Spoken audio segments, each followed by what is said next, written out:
bugünkü videomuz sizin üçün daha maraqlı olacaq. Çünki mən rayondayam və daha fərqli bir mühitdə, fərqli bir mövzu ətrafında danışacağam. Həmçinin bu mövzu məndən çox istənilib və daha çox marağa səbəb olacağını düşünürəm. Bir çox insanların əziyyət çəkdiyi səhlənkarlıq, məsuliyyətsizlik və ertələmə problemi haqqında danışacağam. Və orada real səbəblər, həmçinin öz təcrübəmdə qarşılaşdığım problemin real səbəbləri haqqında məlumat verəcəm. Bura onu da qeyd edim ki, mən rayona gəlməyi o qədər də sevmirəm, amma bəzi məcburiyyətlər olur həyatımızda. Bu səbəbdən dolayı bəzən gəlirəm. Sevmədiyimin əsas səbəbi də rayon yerində hava şəraitidir ki, mən havaya adaptasiya olmaqda çətinlik çəkirəm. Ümumən mühit çətinliyi olur məndə. Harasa gedib gələndə orada müəyyən qədər çətinliklər yaşayıram. Digər bir səbəb isə sosial mühitin o qədər də geniş olmaması. Yəni burada özümlə ünsiyyət qura biləcəyim insanların sayı az olduğuna görə həmişə bir təşviş yaşadığımı düşünürəm. Bütün uşaqlığım burada keçsə belə mənim üçün o qədər də səmərəli yer deyil, yəni yaşamaq üçün. Amma gəzmək üçün düşünürəm seçilə bilər. İndi göstərərəm, qabaqda maraqlı yerlər var. Mövzum səhlənkarlıqdır, çox yayınmayaq. Səhlənkarlıq, ertələmə problemi və bunun psixoloji səbəbləri. Yəqin ki, sən də hər gün yerindən durursan, müəyyən bir planlar qurursan və o planların öhdəsindən gələcəyini düşünürsən. Bəlkə də öhdəsindən gəlməyə çalışırsan, amma hər dəfə alınmır. Bəlkə də bir çox psixoloqların və bu sahədə çalışan şəxslərin fikirlərini dinləyirsən. Bununla bağlı kitablar oxumsan, amma yenə də baxırsan ki, hər şeyə səhlənkar yanaşırsan, məsuliyyətsiz davranırsan və bu xüsusiyyətinə görə özünü qınayırsan. Bəlkə də işləri ən axır vəziyyətə salırsan və ən axır məqamda o işləri həll etməyə çalışırsan ki, mən bu işi həll etməliyəm, artıq bunun sonu yoxdur. Və tez tələsik bir formada o işi icra etməyə çalışırsan. Burada da müəyyən qədər təşviş yaşayırsan. Hər bir insanda fərqli şəkildə bu özünü göstərir əslində. Dediyimiz bir xüsusiyyət. Bəzi insanlar özünə haqq qazandırır və bu səhlənkarlıq xüsusiyyətinə görə sırf bu xüsusiyyətdən dolayı uğur qazanmadığını düşünür. Yəni bunu sanki bir bəhanə kimi ortaya gətirir. Bəzi insanlar isə əksinə özünü buna görə çox qınayır, çox uğurlu olmaq istədiyini qeyd edir, amma bu xüsusiyyətini də özündən uzaqlaşdıra bilmir, qəbullana bilmir, dəyişdirə bilmir daha doğrusu. Bəs bunun real səbəbləri nədir? Nə üçün insan istədiyi bir işin öhdəsindən gələ bilmir və yaxud da onun üzərində müəyyən bir məsuliyyət var. Bu məsuliyyətini icra etməkdə çətinlik yaşayır. Bunun real səbəbləri nədir? Əslində siz, əgər bu videonu izləyən şəxs səhlənkar bir insandırsa, yəni özünü məsuliyyətsiz hesab edirsə, ertələmə problemi yaşayırsa, güman ki, o bəzi araşdırmalar edib, bəzi mövzularda onun fikirləri var. Daha doğrusu bu mövzuda bəzi şəxslərin fikirlərini mənimsəyib. Və ortalama hər kəsin düşündüyü səbəblər var. Yəni nə üçün insan səhlənkarlıqdan əziyyət çəkir, etmək istəmir. Burada hava çox soyuqdur. Ona görə mən adaptasiya olmağa çox çətinlik çəkirəm. Həqiqətən soyuq hava, isti hava, yəni birdən-birə ev çox isti olur, çöl çox soyuq olur. Amma olduğum mühitdə, yəni Bakıda o qədər deyildi. Birdən-birə adaptasiya prosesi keçirəndə insan tamamilə fərqli reaksiyalar verir. İndi hər insanın reaksiyası fərqli olur, amma mənim üçün çox çətindir həqiqətən. Nəysə, mövzumuza qayıdaq. Səhlənkarlıq dediyimiz ertələmə problemi, məsuliyyətsizlik, hesab etdiyimiz bu xüsusiyyətlərin kökündə nə dayanır? Bununla bağlı mən keçən il təxminən elə bu aylar olardı, bir video çəkmişdim. Orada səhlənkarlığın, məsuliyyətsizliyin və ertələmə probleminin bəzi səbəblərini göstərmişdim. Amma artıq bir il onun üzərindən keçib və mənim təcrübələrimdə yəni müraciət edənlərin sayı çox olub bu problemlə bağlı. Və baxış bucağım daha da genişlənib. Düşündüm ki, burada səbəblər üzərində danışmaq, daha geniş səbəblər üzərində danışaraq sizin də baxış bucağınızı genişləndirə bilərəm. İlk olaraq onu qeyd etmək lazımdır ki, səhlənkarlıq dediyimiz bir xüsusiyyət bizdə və yaxud da ertələmə, səhlənkarlıq, məsuliyyətsizlik, yəni necə adlandırsanız, bizdə genetik olan bir faktor deyil. Yəni genlə keçib, mən bunu heç vaxt dəyişdirə bilmərəm. Bu xüsusiyyət məndə əbədi gedəcək kimi bir məsələ yoxdur. Yəni insan müəyyən bir xüsusiyyətləri, xarakter xüsusiyyətlərini nəzərdə tutmuram burada. Məsələn, üz quruluşu, bədən forması, temperament tipi, bu kimi xüsusiyyətləri uşaqlıq vaxtından, yəni doğulduğu andan genlə alır. Və bu insanın da ömrü boyu bu şəkildə gedir. Müəyyən müdaxilələr etmək olur bəzilərinə. Amma bu şəkildə də gedir, yəni təməli budur. İnsanda olan xarakter xüsusiyyətləri isə insan doğulduqdan sonra həyat təcrübəsi nəticəsində yaranır. Və bunu dəyişdirmək zamanla mümkündür. Dediyimiz bu xüsusiyyət də, bu səhlənkarlıq, məsuliyyətsizlik insanın xarakter xüsusiyyətidir və onun dəyişdirilməsi mümkündür. Əsas olan onun səbəbinin müəyyən olunmasıdır. Bu arada sizə maraqlı mənzərəni göstərim. Mənim uşaqlıq dövrüm burada keçib. Baxın, burada müəyyən məşğuliyyətlərim olub. Heç vaxt ağlıma gəlməzdi ki, nə vaxtsa mən bir psixoloq olaraq, yəni bura gəlib burada video çəkilişləri edə bilərəm, hansısa mövzu ətrafında danışa bilərəm. Tamam fərqli bir hissdir. Yəni, qısaca olaraq səbəblər haqqında danışsaq, burada çox dərin səbəblər olur. Yəni, heç düşünmüsünüz ki, nə üçün mən bu qədər məlumatlı olduğum halda, bu qədər kitab oxuyub, tətbiq elədiyim halda, bu maksimum bir həftə gedir, bir ay gedir, ondan sonra yenə başlayır həminki xüsusiyyət özünü göstərməyə. Ona görə ki, burada çox dərin şuuraltı bir oyun var. Yəni, səhlənkarlıq, məsuliyyətsiz və ertələmə probleminin altında. Əsas bir problem kimi natamamlıq kompleksini qeyd etmək mümkündür. Yəni, əksərən mən öz təcrübəmdə bu problemdən əziyyət çəkən insanlarda natamamlıq kompleksinin olduğunu müşahidə eləmişəm. Bu nə deməkdir natamamlıq kompleksi? Natamamlıq kompleksi ümumən hər bir insanda özünü göstərə bilər və bu o demək deyil ki, tək natamamlıq kompleksi olan insanlarda məsuliyyətsizlik olur və yaxud da əksinə məsuliyyətsizliyin kökündə tam olaraq natamamlıq kompleksi dayanır. Natamamlıq kompleksi olan bir insan özünə böyük hədəflər qoyur və yaxud da ümumən hər şeyi bacara biləcəyini düşünür şuurlu olaraq. Amma onun öhdəsindən əslində gələ bilməyəcəyinə inanır. Yəni, şuursuz olaraq mən onsuz da heç nəyi bacarmaram, bu mənim üçün çətindir, bu mənə belə deyək, problem yarada bilər. Yəni, bu iş mənə problem yarada bilər və davranışda bu özünü necə göstərir? İnsan hansısa bir işi görmək istəyir, tutaq ki, gələcəkdə universitetə qəbul olmaq istəyir, hazırlaşmağa başlayır, amma kitabları qarşısına qoyanda ertələyir. Əşi, onsuz da mövzu asandır, oxuyacağım, öhdəsindən gələ bilərəm deyə fikirlər yaranır onda. Yəni, özünü bir növ müdafiə eləməyə başlayır həmin məqamda. Bəs bunun səbəbi nədir? Dərinlərə gedəndə insan onu edə bilməyəcəyinə inanır. Yəni, mən bunu onsuz da edə bilməyəcəm. Şuurlu olaraq isə o özünü bu şəkildə müdafiə eləyir. Buna müdafiə mexanizmi deyirlər. Yəni, insan psixoloji olaraq özünü rahatlaşdırmaq üçün bir bəhanə axtarıb tapır ki, onsuz da mən öhdəsindən gələ bilərəm, bacararam. Yəni, buna niyə bu qədər əmək sərf eləyim və yaxud da axır gündə oxuyub çatdıra bilərəm deyir və o işləri davamlı formada ertələyir. Natamamlıq kompleksi əslində göründüyü qədər sadə bir kompleks deyil. İnsan həyatına müxtəlif şəkillərdə yansıyır. Və ertələyən insanda öz məğlubiyyətini, özünün bacarıqlarını qəbul edə bilmədiyi üçün, daha doğrusu bacarmadığını qəbul edə bilmədiyi üçün bunu ertələmə şəklində göstərir. Yəni, bu insanlarda həmçinin özgüvən problemi olur. Yəni, mən nəyisə birdən edə bilmərəm, bacara bilmərəm, o baxımdan bunu etməyim kimi fikir olur. Düzdür, bəzən insan bunu qəbullanmaya bilər. İlk vaxtlarda onsuz da müraciət edən şəxslərdə belə olur ki, mən onsuz da işimin öhdəsindən yaxşı gəlirəm, mən bunu bacarıram, amma yenə ertələyirəm. Mən bilirəm ki, bunun öhdəsindən gələ bilərəm, amma yenə ertələyirəm. Amma dərinlərə inəndə artıq bir müddət keçəndən sonra şəxs öz həyatında natamamlıq kompleksinin necə yansıdığının fərqinə varır. Və bu problemin öhdəsindən gəlməyi bacarır zamanla.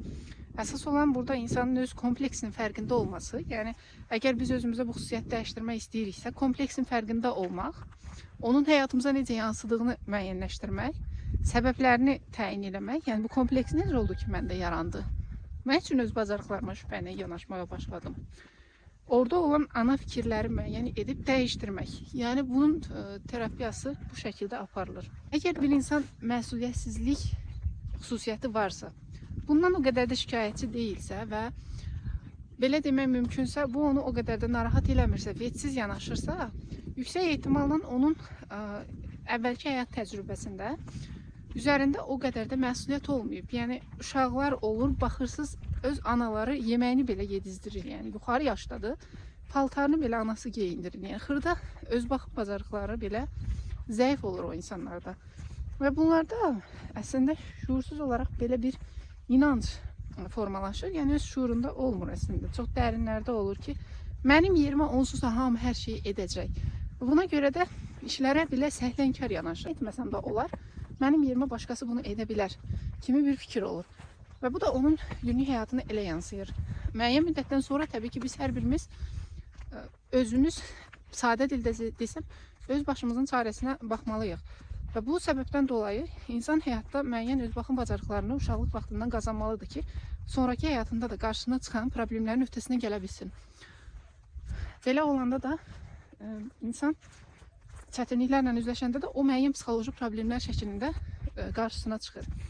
Digər bir səbəb onu göstərə bilərik. Əgər sizdə bu məsuliyyətli səhlənkarlıq, tənbəllik dediyiniz bir xüsusiyyət müəyyən bir zamandan sonra başlayıbsa, bu həmin zamanda olan hadisələrə verilmiş bir reaksiya ola bilər. Yəni deyək ki, bir xanım olub, xanımın 35 yaşı var. 32 yaşında öz anasını itirir. Ondan sonra başlayıb hadisələrə səhlənkar yanaşmağa, redsiz yanaşmağa, işləri ertələməyə.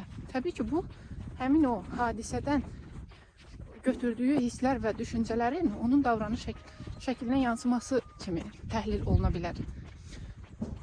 Yəni onun əvvəlki xüsusiyyəti fərqli, indiki xüsusiyyətlə fərqli olubsa, bu həmin hadisələrin təsirindən dolayı yaranmış bir davranış şəkildə onun xarakterinə bağlı deyil. Burada o hadisələrin təhlilinə daha çox yer verilir. Bizən səhlənkarlıq diqqət çəkmək məqsədindən də olur. Yəni sadə bir nümunə çəkim. Bir ana övladının görəcəyi işlərlə bağlı daimını təlimat verir. Dur əl üzünü yu, dur yeməyini ye, dur paltarını giyin. Uşaq bunu eləmir. Dəfələrlə ana bunu deyir, uşaq eləmir.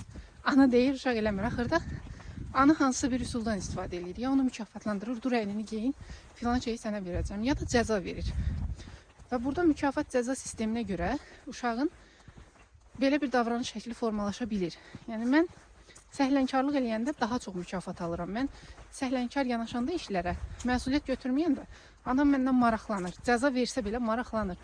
Və bu davranış şəklinin kökündə həmin o yanaşma tərzi olduğuna görə uşaq bunu həyatının bir parçasına çevirə bilir. Və zamanla da bu xarakter xüsusiyyəti kimi özünü göstərir. İndi gəlin görək bunun terapiyada müalicə taktikaları hansılardır? Yəni nə edirik ki, biz insan səhlənkarlıq xüsusiyyətini dəyişdirir və öz arzuladığı bir xarakter xüsusiyyətini formalaşdırır. Əgər bu hansısa bir hadisə ilə bağlıdırsa, qeyd etdiyim kimi, hadisələrdən sonra insanın keçirdiyi hisslər, insanın o hadisəyə baxış tərzi, yəni hadisədən sonra o hansı düşüncələrə, onun beynində hansı düşüncələr canlandı. Bunun üzərində təhlil aparılır və problemin səbəbi əslində oradadır. O səbəb aradan qaldırılandan sonra səhlənkarlıq xüsusiyyəti də yavaş-yavaş onun əvvəlki xarakter xüsusiyyətindən əvəz olunur. Əgər bir insanda bu artıq oturuşmuş bir xarakter xüsusiyyətidirsə, yəni əvvəldən özünü belə tanıyırsa ki, mən səhlənkar olmuşam, məktəb dövründə də, uşaqlıq dövründə də, yadına gələn situasiyalarda elə davrandığını qeyd edirsə, bu biraz geniş təhlil tələb edir. Həmçinin uzun müddətli terapiya lazımdır. Burada da kök səbəblər araşdırılır. Əsasən dediyim kimi natamamlıq kompleksi, davranışında stimulların fərqli olması, məsələn bayaq çəkdiyim misalda ananın yanaşma tərzi ola bilər, fərqli yanaşma tərzi.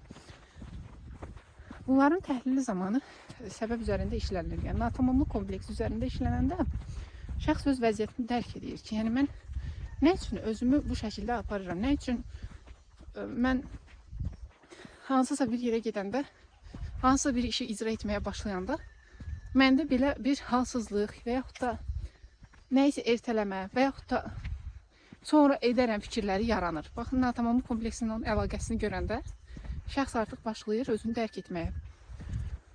Və terapiyada istifadə olunan əsas yanaşma tərzi bu olur. Onun həyatını müşahidə etməsi, hadisələrdə ağlından keçən düşüncələr, avtomatik fikirlər və bu düşüncələri yaradan kök inanclar üzərində işlənilir.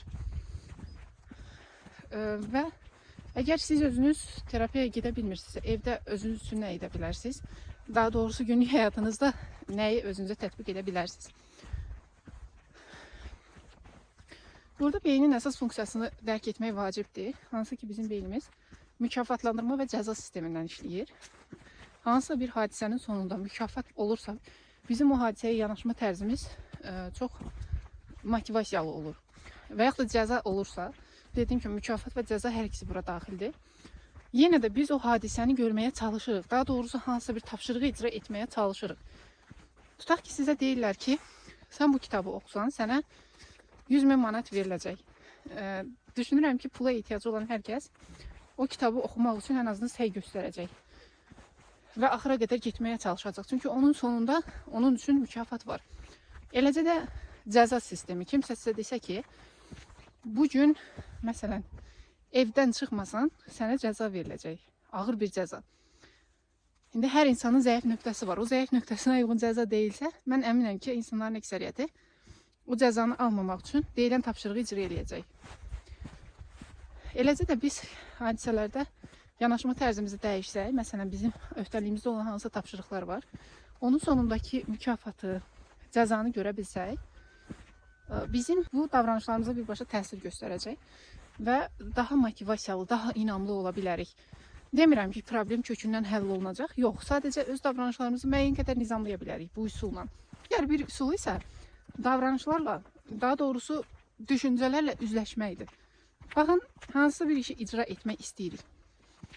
O anda insan beynində avtomatik düşüncələr yaradır ki, bu avtomatik düşüncələr insanın davranışlarına birbaşa təsir göstərir. Məsələn, məndə olur kitab oxuyanda, bunu da bir səmimi itiraf kimi edim, mən elmi kitablara daha çox həvəs göstərirəm və kitab oxumağa başlayanda orada termin sıxlığı olur və mən onu oxumağa başlayan kimi avtomatik fikirlərim yaranır ki, çətin olacaq, sonra oxuyarsan, bunu da qavramaq çətindir, oradakı terminlərin bir-birinin izahına baxmalısan. O qədər belə fikir canlanır ki beynimdə. Mən o fikirlərdən dolayı kitab oxumağı tərk edirəm.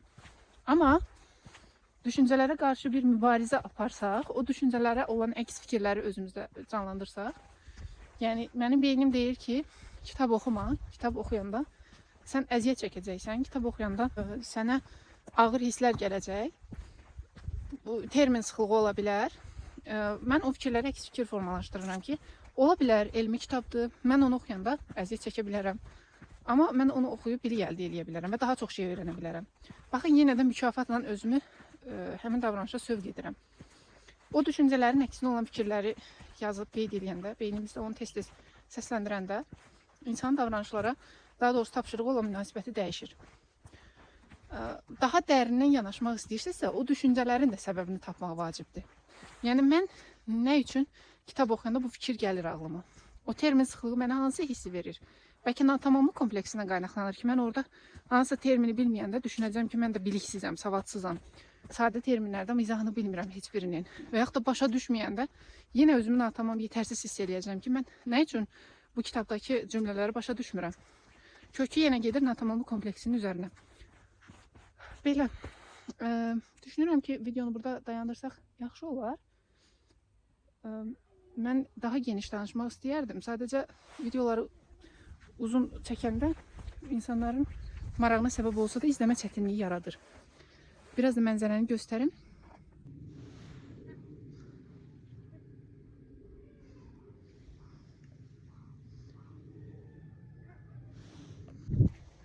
Əgər videonu bəyəndinizsə, oradakı bəyən işarəsi, bundan əlavə abunə deyilsinizsə, abunə olmağınız da vacibdir ki, video digər insanların qarşısına çıxsın.